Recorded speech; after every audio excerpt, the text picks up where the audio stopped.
think Melissa texted or sent a message that she was going to be running a little bit late. Oh, she just got on.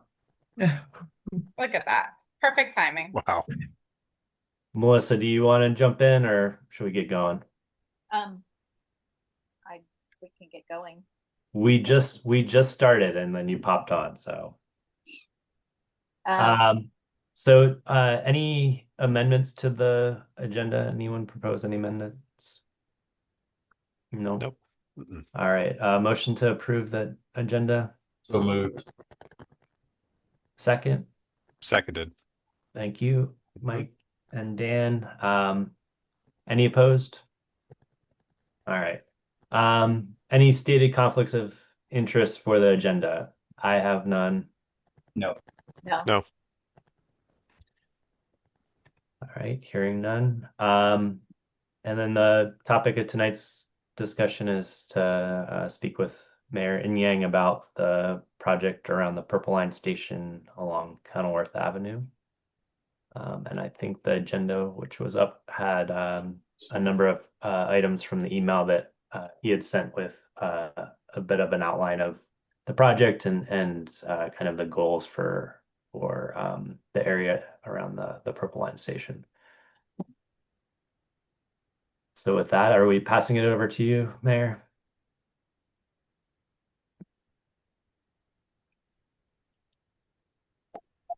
Sure. Good evening, everyone. I appreciate folks taking the time and one answering the call. I wanted to just kind of give a little background in terms of my thought process for the ask. Obviously, for those who may not be aware, the Purple Line station at Kenilworth Avenue and East West Highway is a known area that has had a lot of attention about what that station will look like over the course of the 10 years in which the Purple Line station has been um, designed, thought about. The design has changed slightly or substantially over the course of those years. And I know that there's talk about, can we create a placemaking opportunity in that underneath that underpass?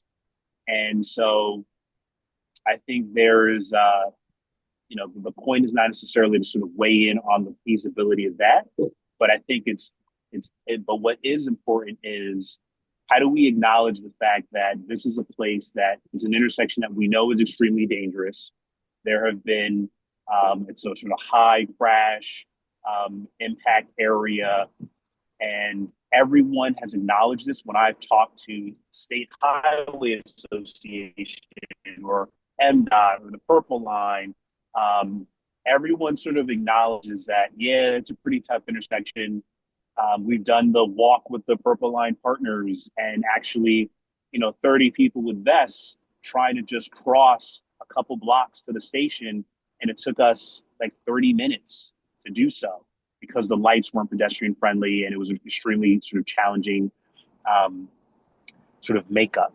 And so when I ask what's the plan for what the space should look like, everyone acknowledges that it's an issue, but I haven't seen something in writing of a comprehensive plan how to make that safe. And so I think that this group is sort of uniquely positioned to be able to offer guidance to the council on, what does great look like?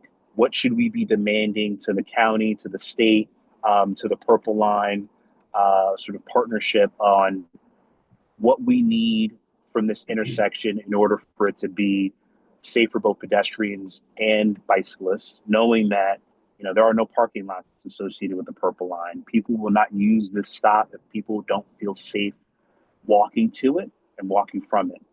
And so um, there is a history in Prince George's County of municipalities being the last to know about projects, not having the proper agency in terms of weighing in on what should happen, especially for projects that happen within its own boundaries. And so I'm trying to get ahead of that. And rather than allow this void to continue, let's step in proactively and say, hey, Riverdale Park has thought a lot about this, what our needs are, what does success look like, and what does great look like for this particular area, and we can, divvy it up however makes the most sense. What's a minimum viable product? I work in tech and in products. It's like the minimum viable product is something that I'm very familiar with. This is non-negotiable. We have to do this. This is what the better looks like, and this is what best looks like. And so, from a timing perspective, we know that right now we are in a sweet spot where the Purple Line construction is happening. They're still finishing up a lot of stuff in Montgomery County, but even the underpass, they have work that they're doing to sort of finally transform that. That's going to start in the spring. And so we know that now is the time to influence what that space, that area will look like. If we wait too long, it'll be done and folks will literally pack up their stuff and go. And that'll be too late. And so I think this is a perfect opportunity to take the time. Let's invest in it as a community, as a committee, to come up with what we need from that space. And then, for something for a sort of late spring, early summer, a recommendation, and then we can start shopping to anyone who will listen, to say, hey, this is what this place needs. So I'll pause there and happy to answer any questions that folks may have. Thank you, Mayor and Yang. I'll just open up to anyone that wants to ask questions. I think, Mike, you had a few good questions at the last meeting just around scope and intent, and I don't know if you want to bring those up now or later. And I think Daniel and Melissa may have also had some good comments with questions. Yeah, I'll jump in. So, Mr. Mayor, I had a couple of questions about and you were talking about I'm sorry, I didn't get the exact term, but the minimal viable product, I think it was. So that's kind of getting at one of my questions, which is what medium, what exactly would you want the product to look like? Because there's probably differing levels of both capabilities from this group, but also there's maybe needs that would be there from a consultant perspective to be able to polish and maybe even do some of the background work that's going to be needed to kind of bring this all together. So I think are you envisioning that it could be a set of heavily kind of annotated slides, or are we talking about a kind of high level document, not a ton of narrative, but heavy on either pictures or shots of certain intersections, or whatever it is? Or are you thinking more in terms of video or animation, or are we talking about a more traditional report? Which I'm not advocating. I can see logic behind all of them. I think if we do it a report, we'll still have to do something that's a little bit more consumable. So I guess maybe that was one question I had, was what the final product was going to look like. And based on that, maybe getting back to the scope question, one of the issues in this area have to do with jurisdiction and the extent to which jurisdiction limitations may direct or color the product. I think the other is the issue of how close to transportation and kind of walk, bike, drive stuff, or is there a portion of this that might get into zoning or land use changes around the station, or supportive land uses and things like that? So, and I think the other question I had that I brought up the other night was a resource perspective, which is, I think the better a product we want, I think the more consultant help we're going to need, not only to just kind of polish and make it look nice, but I think we're going to need probably some synthesis work, because there's so many studies that either have been done or are ongoing, or there's just a lot of materials, and I think this group had started pulling some of the materials, some of the at least links and things to some of these things together. So I think there's going to be a need to maybe kind of do some synthesis work on from existing studies, because I think a lot of this stuff already exists. It's just a matter of kind of organizing it. So I'm sorry to keep rambling, but those were like the three main areas I had a question on. Yeah, no problem. I would say, I think as a council, we're willing to sort of invest resources into this. And so from like the engineering, I know we've got on-site engineers, or on-call engineers, I should say. We should consider the whole gambit in terms of resourcing, in terms of what we need. So maybe that leads into like the second part about what the final deliverable looks like.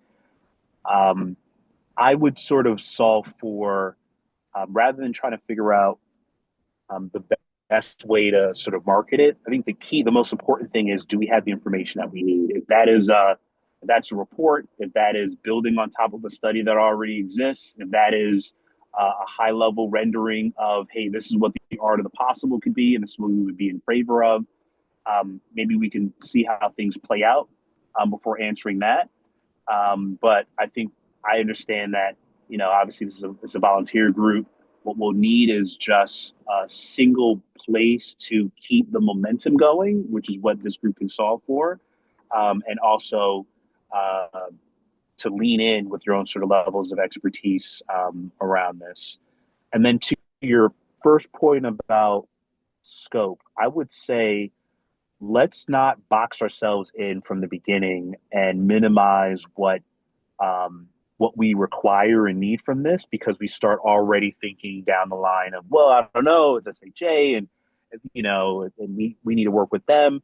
Like, the goal should be, if you were all kings and queens for a day, what does this space need?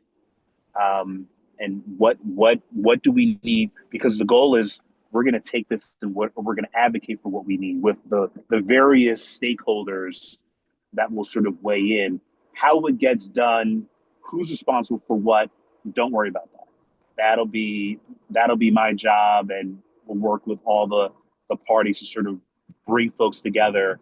But what's happened right now is no one has felt strongly about, should it be a pedestrian bridge here? Should we have dedicated bike lanes here? Should we have? No one's taken that step. So I need this group to sort of help with scoping what's required. And the minimum viable product, yes, that's a sense of, in a perfect world, we would have this, but at the very least, we have to have these things.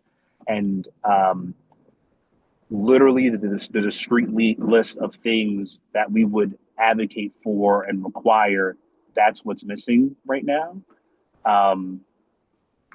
Hopefully that answers your questions.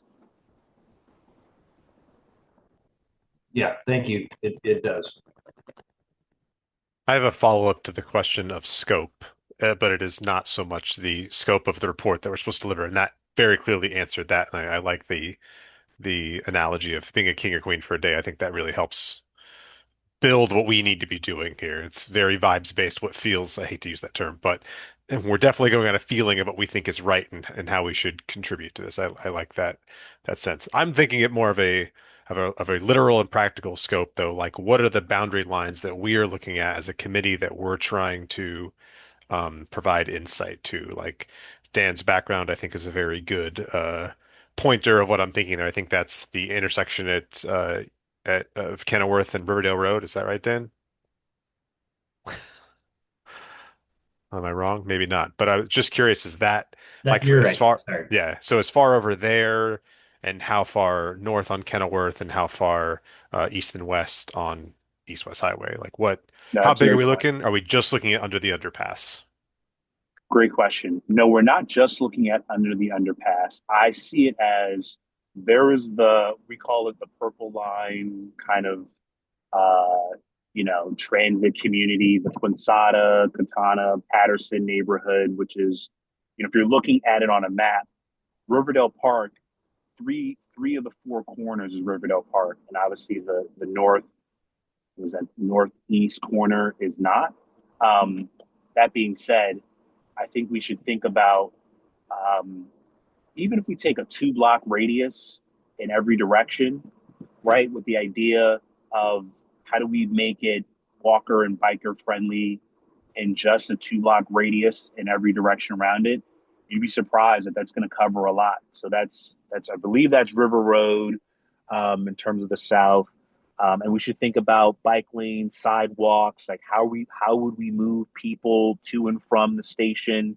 How do we what will we need to slow down the traffic there? I know right now it's designed for cars completely, but yeah, I wouldn't say it's just the underpass. I think that would be a miss if we just think about that. And there are people who are already thinking about. There's a plan for what the underpass looks like from a a usability placemaking standpoint. That's sort of fine, but what people aren't talking about is I got off the station, great.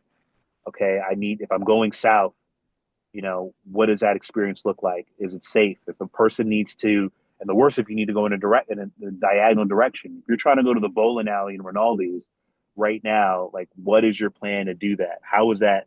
You know, is it? I don't think it's adequate right now, to say the least. Absolutely not. No. Great question. That's very helpful. Thank you. I think that definitely gives me better context.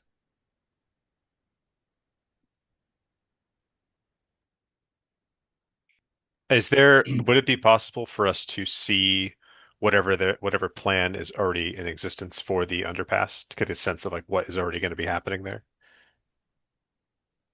Jessica can send that on to the group. That would be wonderful. Thank you.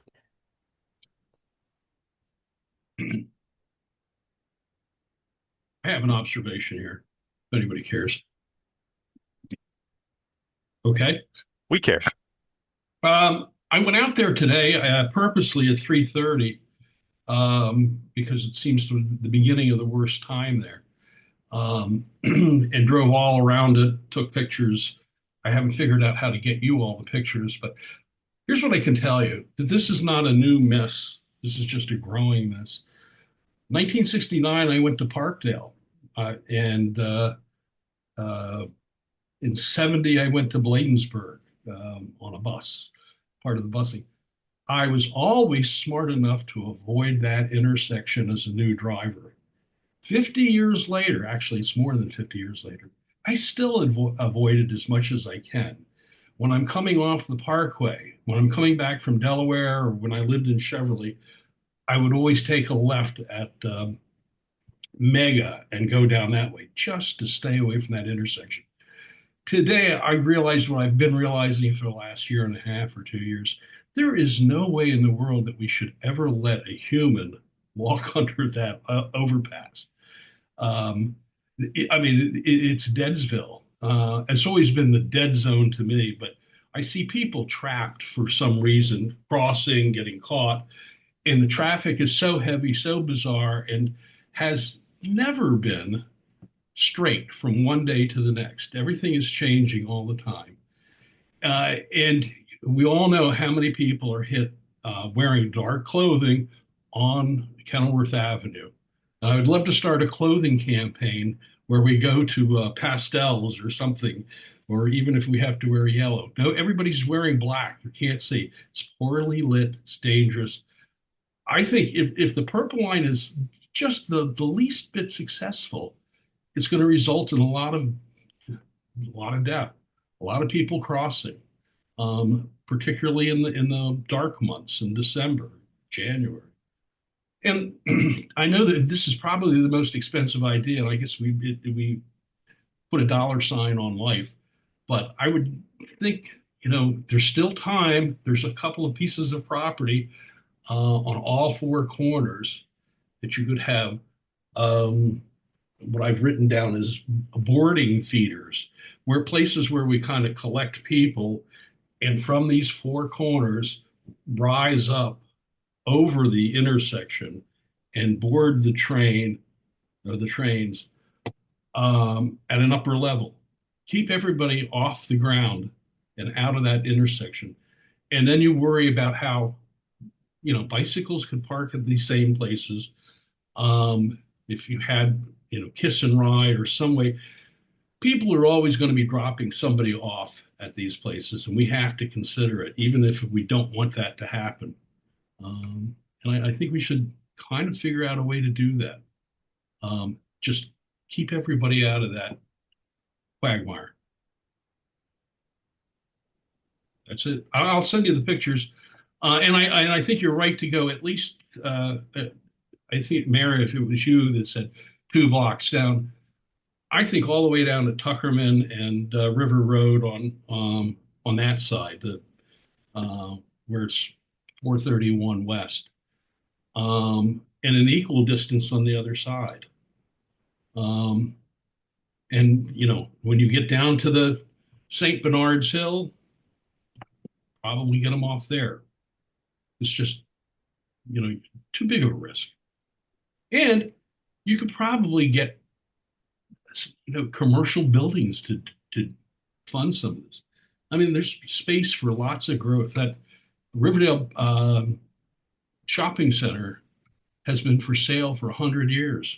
It's ready to go. 29 shops out of 51 are not open. It's a mess.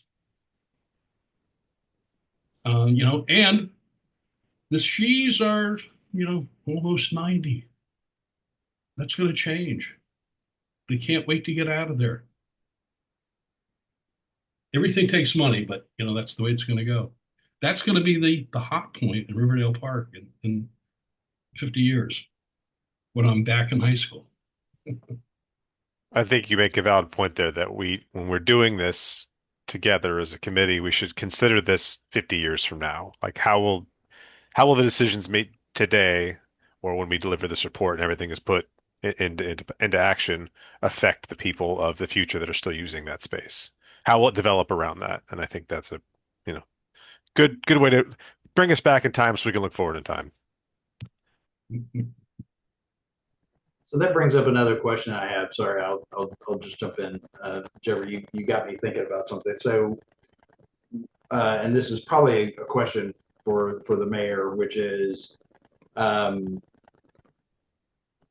way I was thinking about this was that we were thinking of kind of all users that are going to use this area, not just the users of the train station, but we're talking about basically the function of this whole sub area around the station. With the station being kind of the center of gravity, but not limited to that. So like, for instance, would we be focusing on people who are trying to cross, Kenilworth, where you've got the raised median, which people cross there all the time, and some of our fatalities come from the long blocks and the lack of any protected crossings, and people wanting to cross at points where it's where it's dangerous. Would that be part of it, or are we talking more about enhancing the function of the station only, or are we talking about the function of the whole area? Does that make sense? My question makes sense. Yeah, we're talking about the area, right? The train station is just going to amplify the issues that already exist there. And my fear has always been, if we don't deal with it, what will happen is no one will use the stop. And, we've already seen the bus stops on Kenilworth Avenue be underinvested. And some of the rationale is, well, we want to invest in the stops that people use the most. So it becomes this vicious cycle where, well, no one's going to use the bus stop, that you have to stand in a gutter on the side of the road. And so those aren't the ones that get bus shelters. So that's like the long term. Obviously, we need to make sure these things are viable, but the intersections are the intersections. Like, even if we didn't have a purple line stop there, we probably still should be doing this work. This is just a forcing function to basically make us have an opinion on it, because we know investment's going to come here. We know people will be coming here. Bicyclists will be coming here. And if we're not intentional about what we think should happen in the space, not necessarily just tied to the Purple Line station, People will make those decisions for us, and they'll probably be substandard or probably won't be as thoughtful or intentional. And I don't think we should settle for a solution as just the base requirement so that I can get a plan, through an audit or check the box on something and then move on. I think we should take this as an opportunity of like, well, what does the space need? And so to Jeffrey's point earlier of if it is something that is, hey, we need an elevated pedestrian crosswalk, if that's where we think that's the ultimate solution, then we can say it with our heads held high, knowing that that's ultimately where we need to get to. We know that's expensive. We know that's going to take time. In the meantime, we're doing some of these things, but this is the ultimate plan. This is going to take years, but it's always better to have a plan that you can work and lobby to try to get money and funding for it and piece it together over the years, as opposed to not having any plan, not having dedicated funding. And it's pretty easy to ignore 3 years from now, 4 years from now, when the station's up and running. We would have lost our moment to sort of rally people to our cause.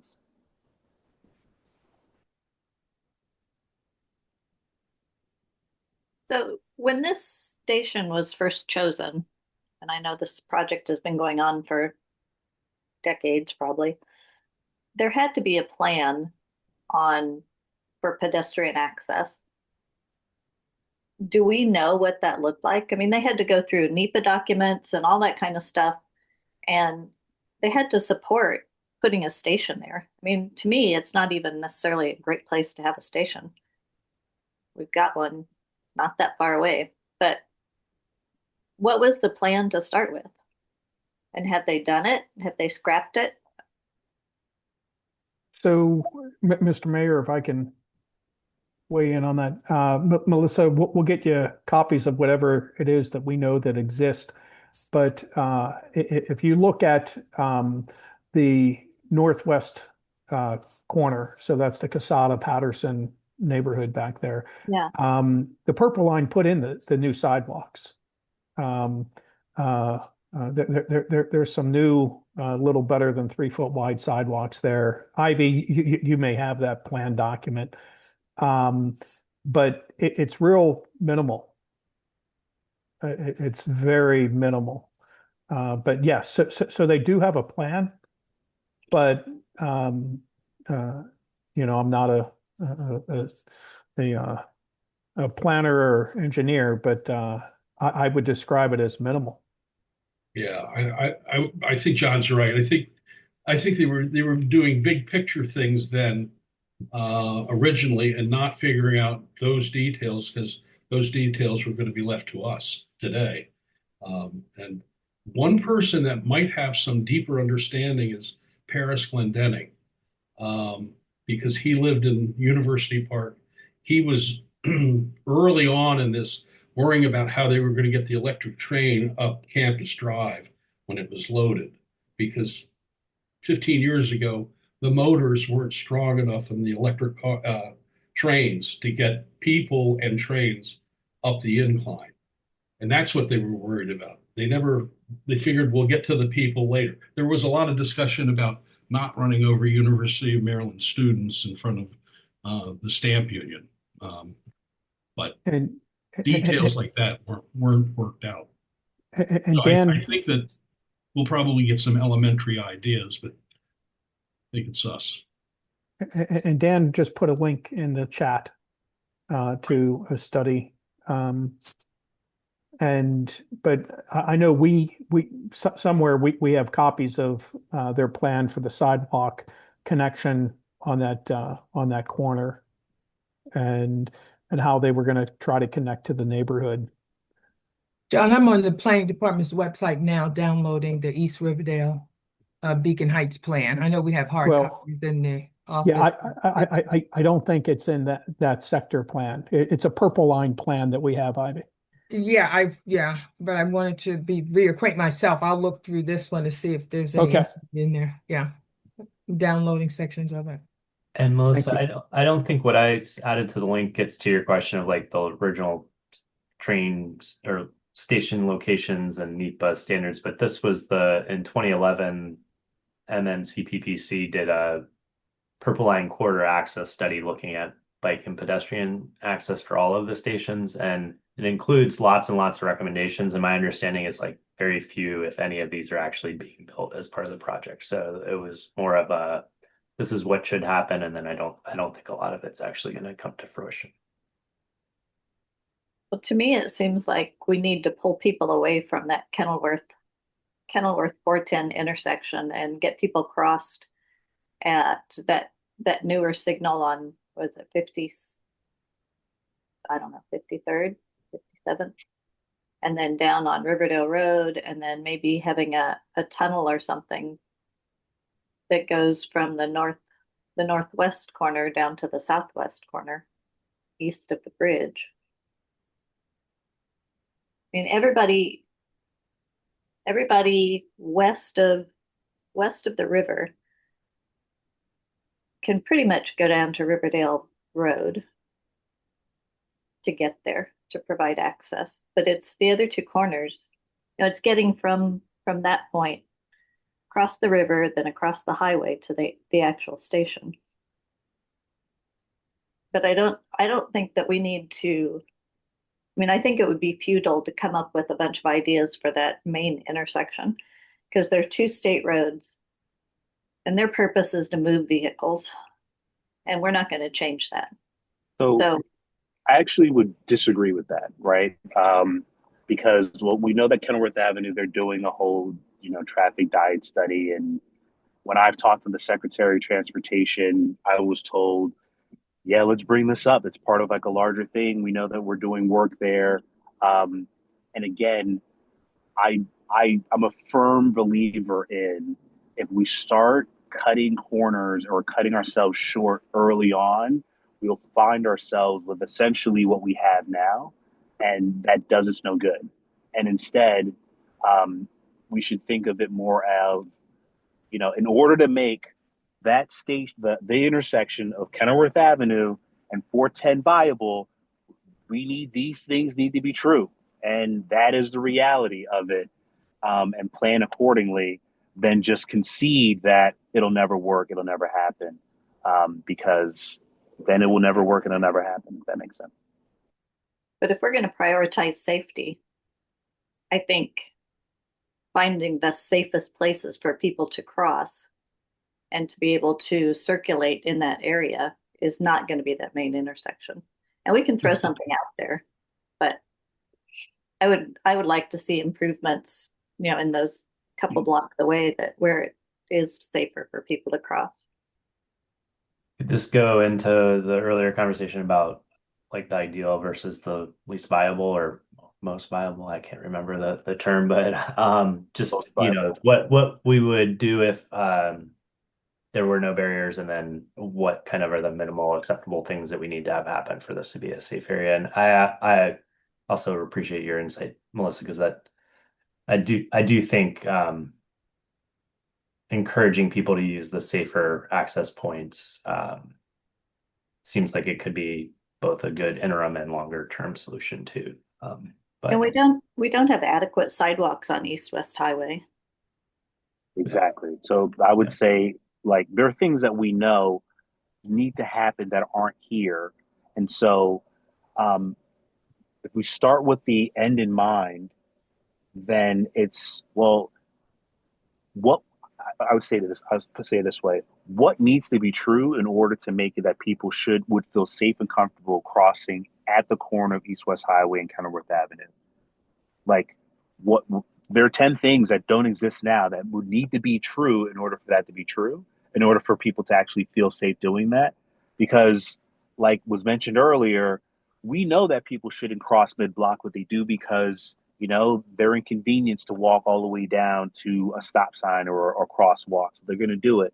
The idea of if we concede that, well, the only safe way to do it is you got to walk 3 or 4 blocks in one direction because that's where it's safe, then we've missed the opportunity. Now, in the minimum viable product, in terms of at the very least, maybe we make what already exists better or enhance, or maybe we have an opportunity that all stop sign like I think I drive through Baltimore Avenue, which is also a state highway, which has also done some work to try to make it safer. And there are things that we just accept the fact that there are certain times that all intersections, like all lights, are all red, so pedestrians can clear it safely, right? Like who's saying that we can't do that for Kenilworth Avenue and East West Highway? I know, like let's put aside the viability if people would like it or not. But if we feel that, hey, the only way to be able to get a person who needs to cross diagonally to the Patterson area to this train stop, we may need a diagonal crossing, which would require all intersections to be red all at the same time with no red, right turn signals. Then that's something that, hey, we should, throw that on the table. No one's thinking of this. I guess what I'm trying to just continue to implore is we have to be creative and ideally shoot for the near impossible, because that will drag what we end up with further towards that. If we start with, well, we're trying to get a little bit better than what we have right now, then the force that be will always try to reel us in and make us more conservative, make us, we're going to say we need a tunnel. They're going to say we can't do a tunnel, but maybe we settle on something else as an example, right?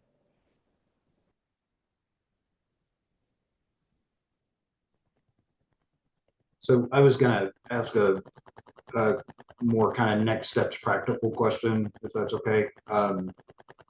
So I do see that this is definitely going to need we're going to need some consultant support, because I think there's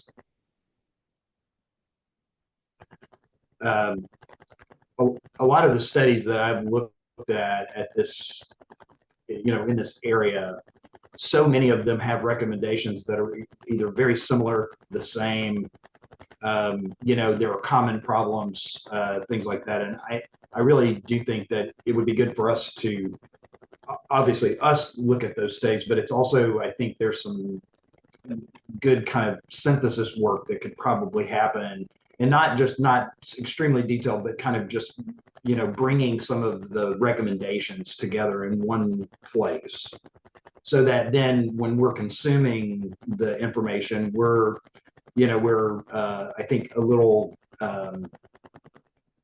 we're more assured that we're not missing some, key recommendation that was in, one of the studies that have been done at this area.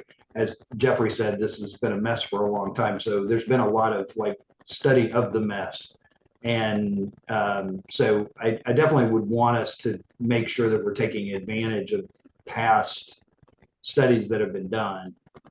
And then I think engaging with the consultant early helps us, because I think then we can also have the consultant help us with key investigative areas that we have, whether we're talking about the access issues from southwest to northeast corner, or whatever we're thinking of.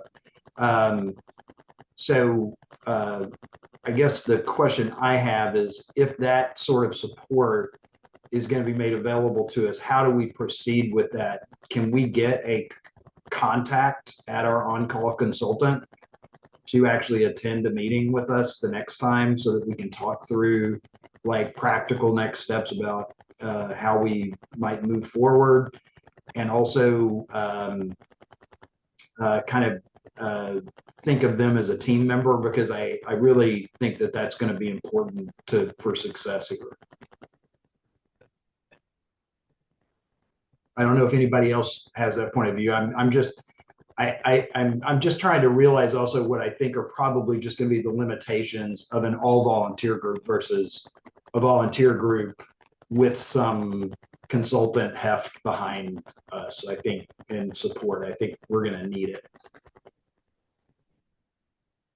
Mr. Mayor, can I address that? Yes, please do.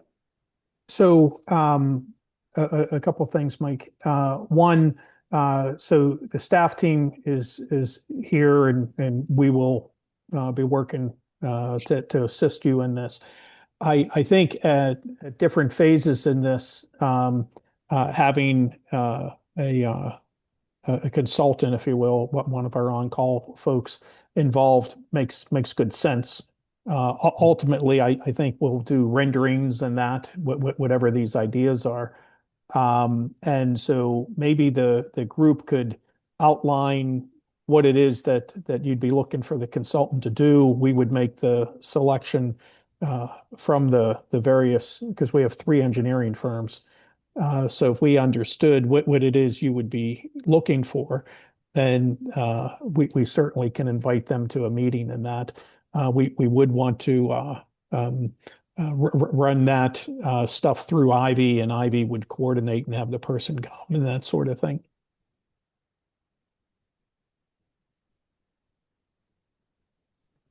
Okay, thank you. That's helpful.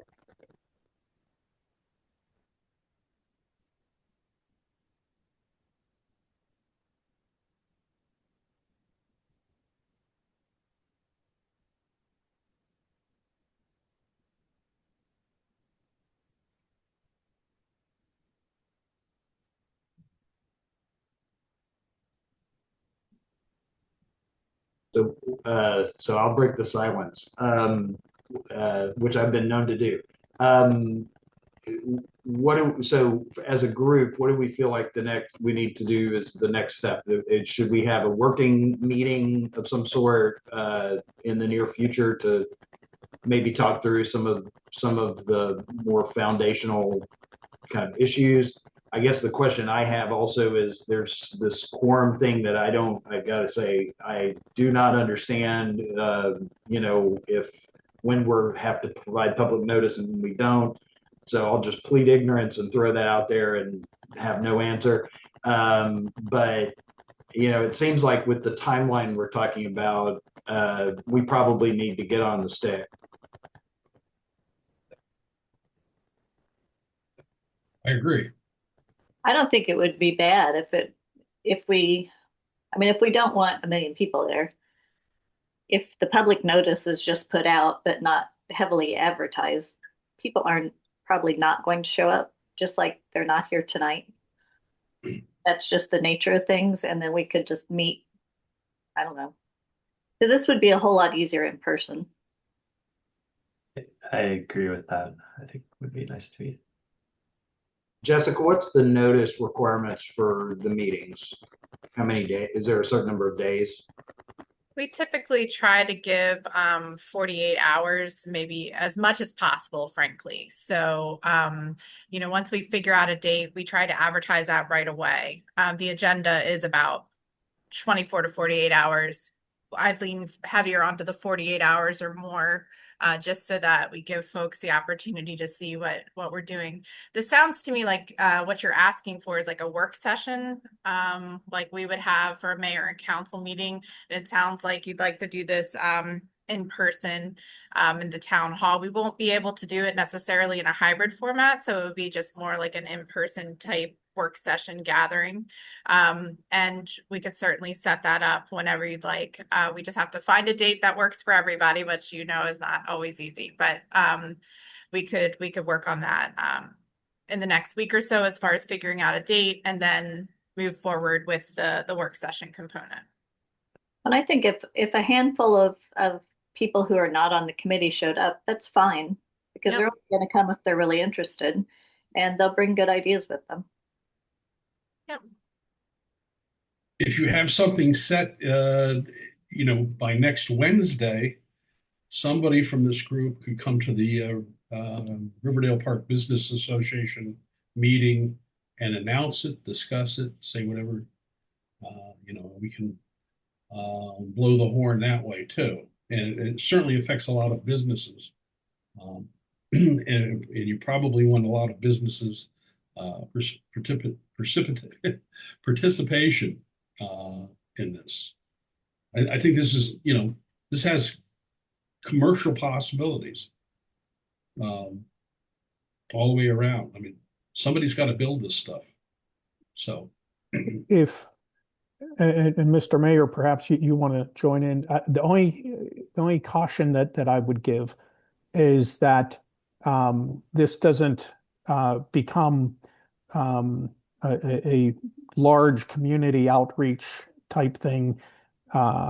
Because as I have understood the charge is it's because of your expertise that this group provides counsel to the council. And I would just urge caution that it doesn't become something diluted.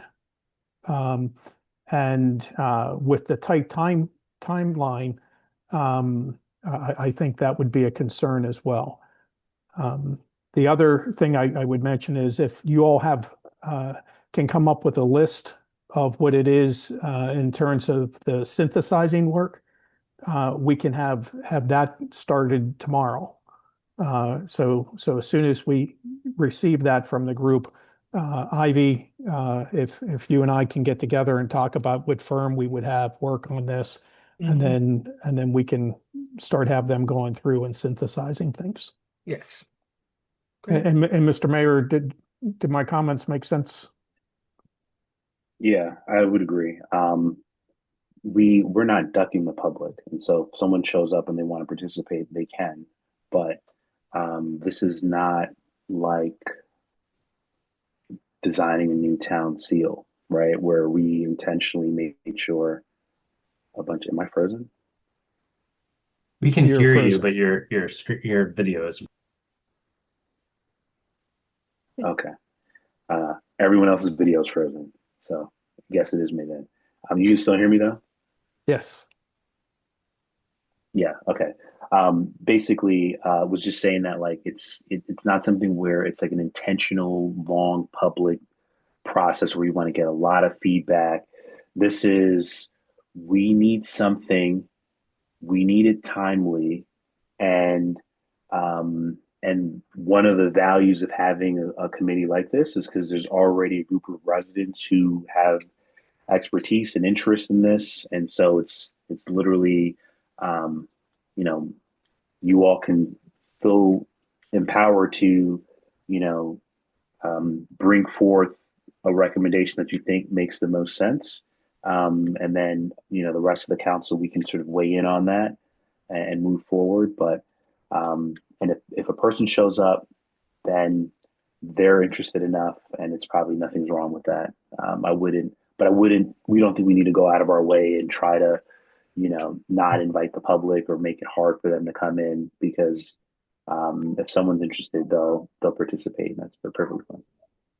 Yeah, like Jessica said, it's more or less a work session where the committee really needs to get down to work, and not to cut out the businesses by any means, Jeffrey, but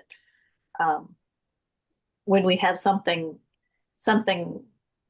worthy of comment, that would probably be a better time to get their input once we have kind of get our own thoughts together and then take it to specific groups.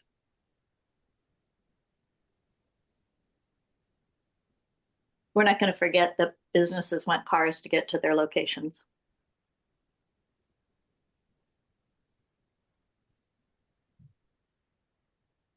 So I found the sorry, Dan, go ahead. I appreciate the clarification, Mayor and Yang. This was helpful to hear, and I think scope and kind of end product is more clear, I think, than our previous meeting.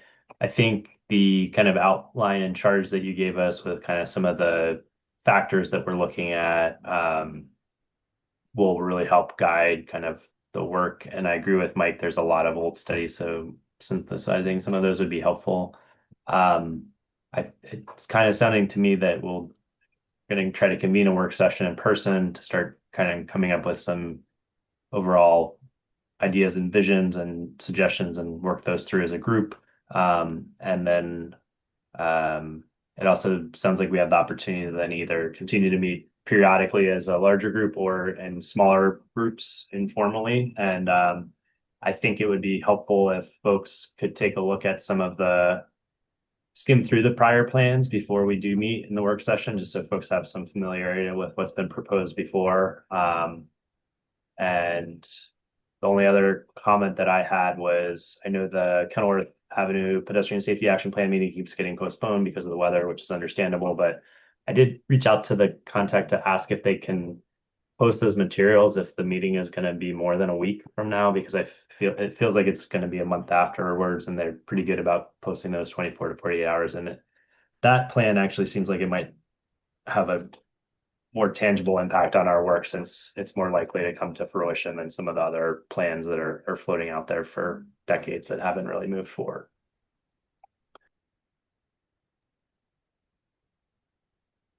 And I'm sorry, Mike, I cut you off. Okay, I'm just writing it down instead. I was multitasking, which I'm not known for.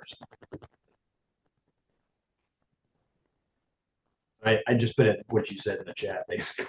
Okay. Except for I had an explicit thing about what John was asking for, which is providing the town staff with what our needs are regarding engaging a consultant if we want for them to do some background information gathering and or kind of synthesis work. Yeah, and I think Jeffrey and Melissa and some others that had suggested some really like creative and interesting ideas that I personally hadn't considered. So it's good to hear that. But I also think that kind of charge that Mayor Yang gave, like some of that's almost not necessarily a checklist, but like Riverdale Road, which we're talking about, should be a more convenient pedestrian area. Like, there's slip lanes. There's a lot of things that we could probably just start getting some notes down on, specific traffic calming and other changes and things like that. And so I think that next work session can be a good opportunity to start talking about some of those more specific things as well.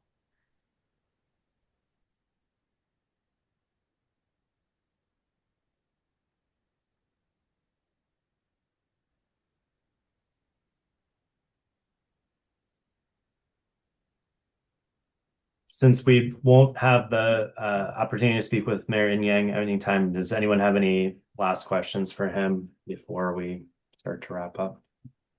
Not presently, no. Yep. All right. I do have one question. Mayor, I thought early on you said something about no parking. Is that a hard and fast rule with Purple Line that there won't be any parking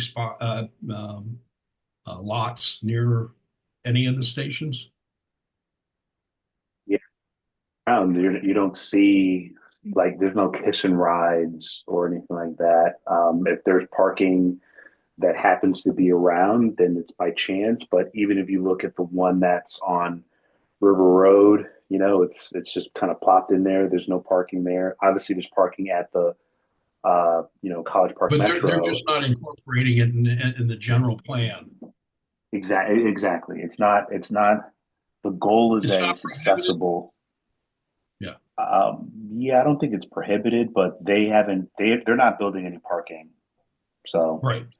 it's not part of the plan. But in some of the major hubs, Bethesda, College Park, like obviously there's parking around there, but a lot of the other stops, no, they're just you know But yeah, the it's no College different Park than like a part bus stop. is Metro funded and created, I would guess. Um, It's I mean, if existing you took parking. Riverdale Plaza and made that a four-story garage because of the commercial build out, and had a people mover platform, taking advantage of that hill, going straight into the station, you could move people that way and keep them out of the intersection below. That would be one way, or have a drop off, because the station is going to serve a huge area, and at some point people stop walking. They're only good for half a mile. Well, we also need to take into account transit service through there. Right. I don't know. And that would be a way to take care of that. Yeah, and I don't know if a transit stop is planned at the station, or if I know there's transit on the little road near there because there's a big stop across from my vet, and they're packed all the time. Yeah. So to make it easier, like not to have the scope creep, we don't have to redesign what the Purple Line station is, or I'm sure there's opportunities if we were to do it all over again, we might have even picked different locations. I think the key is just knowing that it's here and how do we handle people getting to the station and leaving the station? The connection to other buses and transit lines, like those are, that's all part of the plan. People are thinking of those things, whether they're adequate or not. I don't think we have the time to sort of pull that into scope, but it's more so just the 2 block radius around the station. And if we want to tie it to some of the other things like we've talked about, Riverdale Road needing to be a sort of a probably a more robust east-west artery in town that will connect people to that area. That's one thing to sort of say, how do we connect that to the needs in that area? But um, I don't think we should spend a lot of time thinking about like, how do we have better parking, garages for this area? Because again, that expands the scope a little bit broader than what this is. I think it's really of a, um, if we're talking to State Highway and they sat down and said, okay, you know what, we're willing to make changes to this intersection, to this road, to these 2 state roads. What do you want us to do? That is our audience, right? If is it sidewalks? Is it signaling? Is there raised crosswalks? Are we changing the shape of the road, the number of lanes? Do we need a pedestrian bridge? Is it something that dramatic? But that's a more focused conversation. So if we think of the client is the State Highway Administration and the Purple Line, but focus there and not a larger plan on if we were going to redo what the Purple Line plant is, if we're going to change where the stop is, like some of those stuff that is already passed, and I think that will get us down rabbit holes that won't be helpful.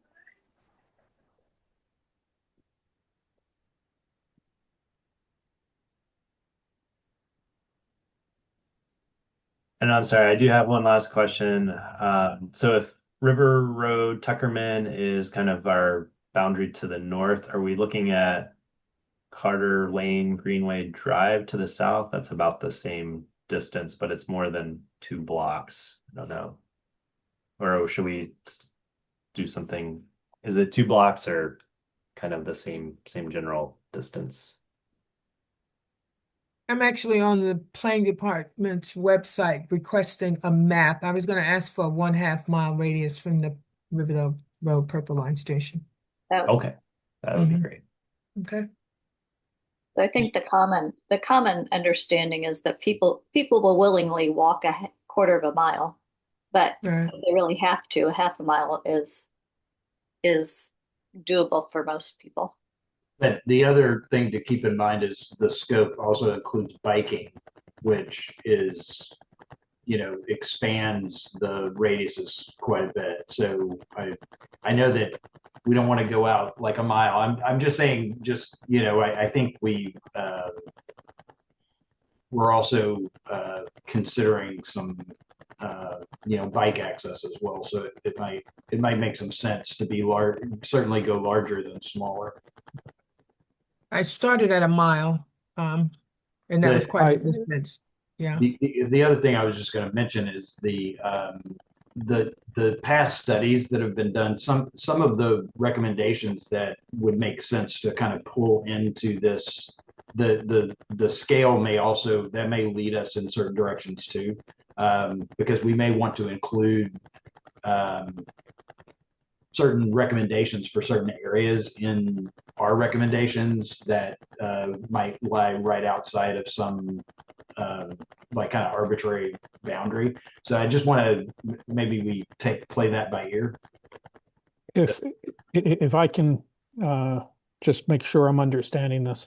So the mayor is saying 2 blocks, and the audience is the State Highway Administration.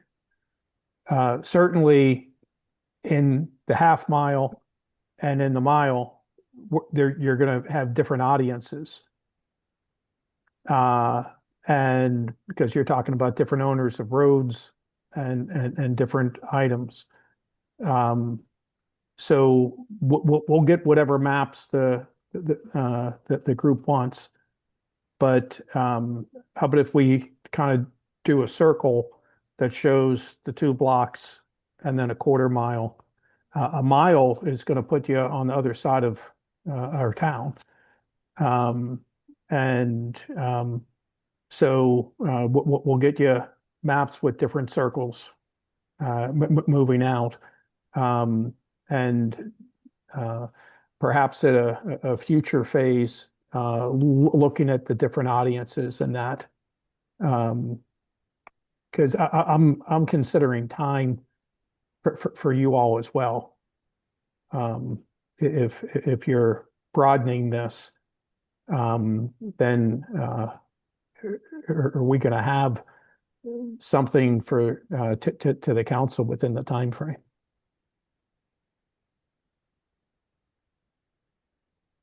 I'm posing that as a question. Dan just made the comment that 1/2 mile is River Road, and I thought I heard that River Road is in play. Is that from the mayor? Going up in that direction. So it seems like maybe 1/2 mile is a good place to start. Maybe, does that make sense? I think it would. I think the best way to think of it, because to your point about the bike access, is, that kind of gets into how does it connect to existing bike arteries, and so it's almost like it is like at the bare minimum is this 2-3 block radius, right? Because that is I took this and it's well within that sort of, walking distance. It's how do we make it accessible for people who live near the Purple Line station? We need to solve for that.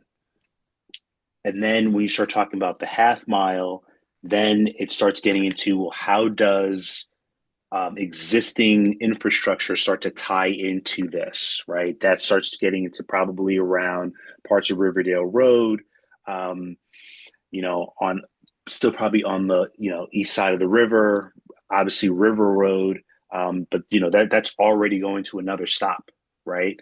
So I wouldn't want to make it too expansive, because then you're talking about just like overall Purple Line connectivity. The more focused we are, the more likely we're able to have a discrete set of recommendations.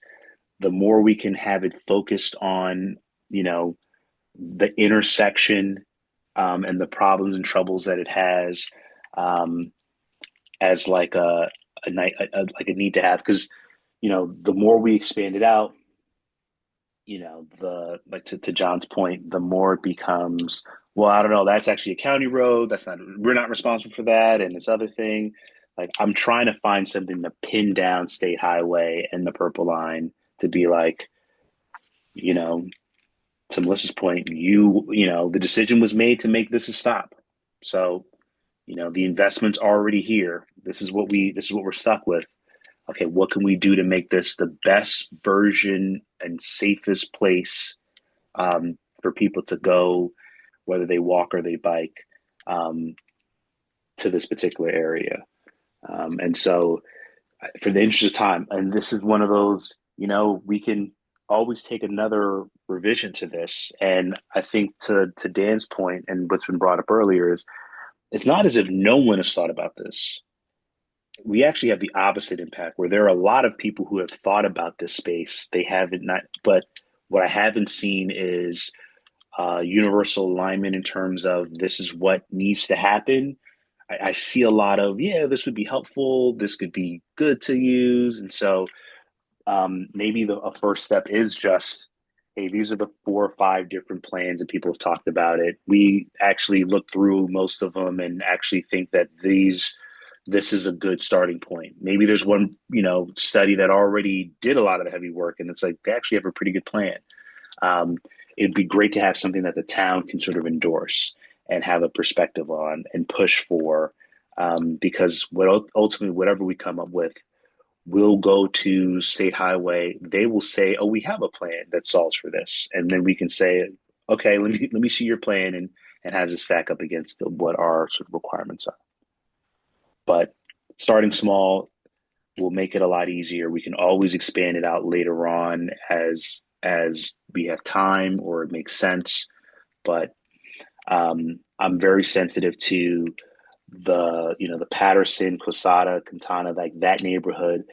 They have to cross two state highways to get to it, and currently now they have to go through the path underneath the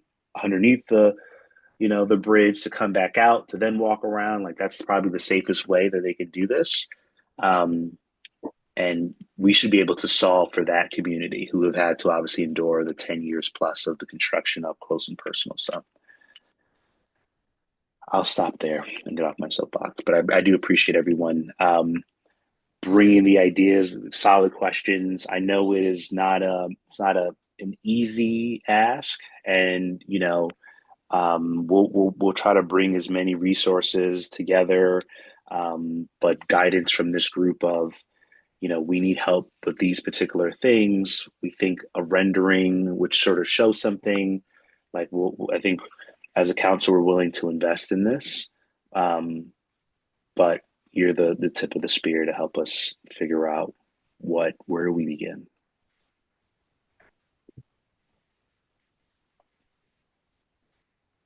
Thank you, Mayor.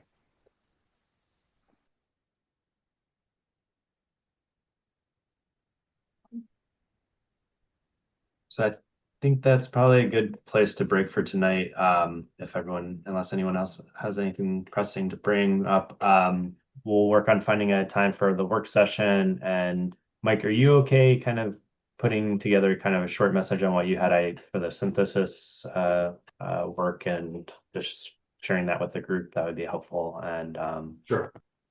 if anything else comes up in the interim, we can communicate by email. And again, I think outside of full meetings, we can also meet in smaller groups if we want to brainstorm and discuss things in between any large groups. So that would be good. So, and then finally, yeah, again, I think if folks have a little bit of time whenever we set up the next work session, if you can just scan through there's a lot of plans, but maybe we can each take one or something and scan through and see if there's any good ideas that we can bring to the table. So. All right. Thank you so much, all. Again, have a good night. Thank you, Mayor, for finding time to meet with us and staff for organizing this and then joining us too. Thank you, Dan. Good night, Bye-bye. everyone. Thank you. Thank you all. Bye-bye.